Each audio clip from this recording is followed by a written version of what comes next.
खबर इंदौर से, जहां राजा रघुवंशी हत्याकांड में बड़ा खुलासा हुआ है। हत्या में इस्तेमाल हथियार की तस्वीर भी सामने आई है। जी हां, धारदार हथियार से राजा रघुवंशी की हत्या की गई। गुवाहाटी स्टेशन के पास से खरीदा गया था हथियार। देखिए, आपको एक तरफ तस्वीरें दिखा रहे हैं। राजा पर आरोपी विशाल ने किया था पहला वार। राजा ने खुद को बचाने की कोशिश भी की थी।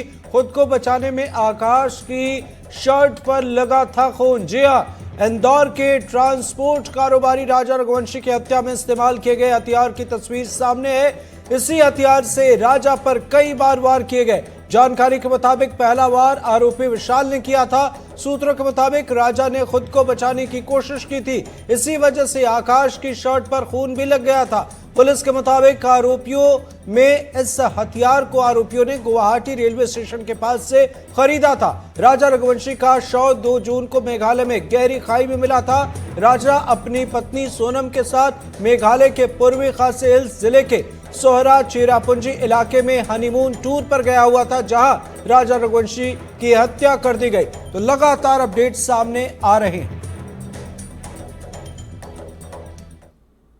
और इस वक्त एक और बड़ी खबर। सोनम से पूछताछ में मेघालय पुलिस जुटी हुई है। शिलांग में पुलिस ने कराया सोनम का मेडिकल। जी हां, सोनम को ट्रांजिट रिमांड पर लाई थी मेघालय पुलिस और यहां पर अब अपडेट सामने आ रहे हैं। इस मामले में एक के बाद एक खुलासे होते हुए नजर आ रहे हैं। अब आगे देखना होगा क्या कुछ चीजें निकलकर सामने आती है, लेकिन फिलहाल बड़ी खबर से आपको रूबरू करा दें। सोनम से पूछताछ में मेघालय पुलिस जुटी हुई है। शिलांग में पुलिस ने सोनम का मेडिकल भी कराया है। सोनम ट्रांजिट रिमांड पर है मेघालय पुलिस के पास और शिलांग में पुलिस ने सोनम का मेडिकल कराया। इसके साथ ही पूछताछ लगातार जारी है मेघालय पुलिस की तरफ से। इस मामले में आपको एक्सक्लूसिव तस्वीरें एनडीटीवी पर दिखा रहे हैं। सोनम को ट्रांजिट रिमांड पर मेघालय पुलिस ने कराई है और लगातार मेघालय में सोनम से पूछताछ की जा रही है। इसके साथ ही एक के बाद एक अपडेट सामने आ रहे हैं, खुलासे सामने आ रहे हैं। किस हथियार से हत्या हुई, पहले मर्डर वेपन जब्त किए गए थे और उसकी हमने आपको तस्वीर दिखाई। एक के बाद एक अपडेट सामने आ रहा है। बड़े अपडेट से अगर हम आपको रूबरू कराएं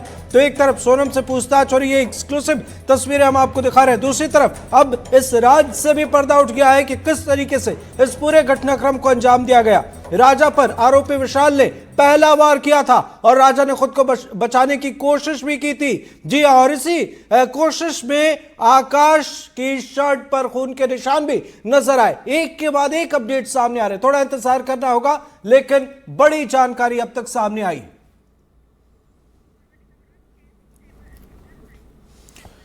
तो हमारे साथ सहयोगी मुकेश सिंह सेंगर हमारे जुड़े हुए हैं और काफी करीब से नजर बनाए हुए हैं। मुकेश जी, इस मामले में क्या है अपडेट, क्या कुछ अब तक खुलासे हुए?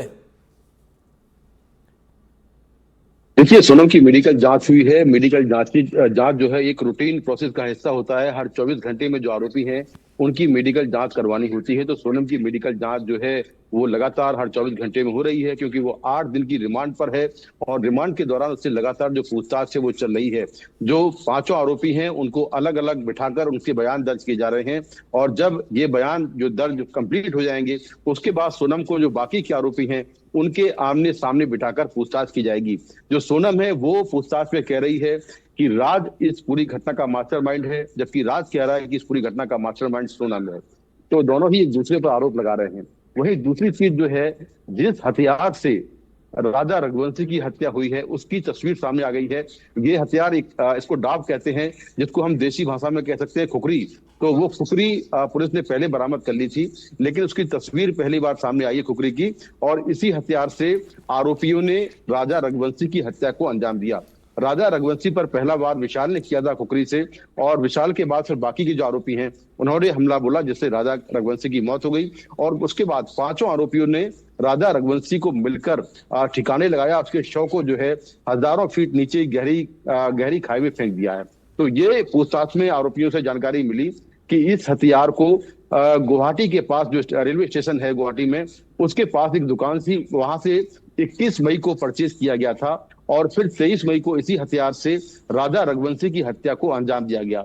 तो ये हथियार अपने आप में काफी अहम सबूत है, क्योंकि किसी भी हत्या के मामले में अगर मृतक का शव मिल जाता है और जिस हथियार से मृतक की हत्या हुई है वो मिल जाता है तो केस को प्रूव करने में कोर्ट में बहुत आसानी होती है। तो किसी भी हत्या के मामले में 2 चीजें बहुत महत्वपूर्ण होती हैं। पहला, मृतक का शव, और दूसरा वो वेपन जिससे हत्याकांड को अंजाम दिया गया। तो दोनों ही चीजें पुलिस ने बरामद कर ली हैं। बाकी जो कनेक्टिंग एविडेंस है, जिसमें सीसीटीवी फुटेज है, आरोपियों की मोबाइल की लोकेशन है, जिस स्कूटी का सोनम ने प्रयोग किया उसका पूरा रूट मैप जीपीएस लोकेशन से मिला है। इसके साथ ही सोनम की तस्वीरें जो कैद हुई हैं तमाम जगहों पर, उसके ट्रेन की टिकट, रेल की, फ्लाइट की टिकट हैं, जो बाकी के आरोपी हैं उनकी लोकेशन है, उनके आधार कार्ड जो होटलों से बरामद हुए हैं। तो ये सारे कनेक्टिंग एविडेंस है जो पुलिस के पास है, और ऐसे में अब पुलिस को केस को कोर्ट में प्रूव करने में आसानी रहेगी।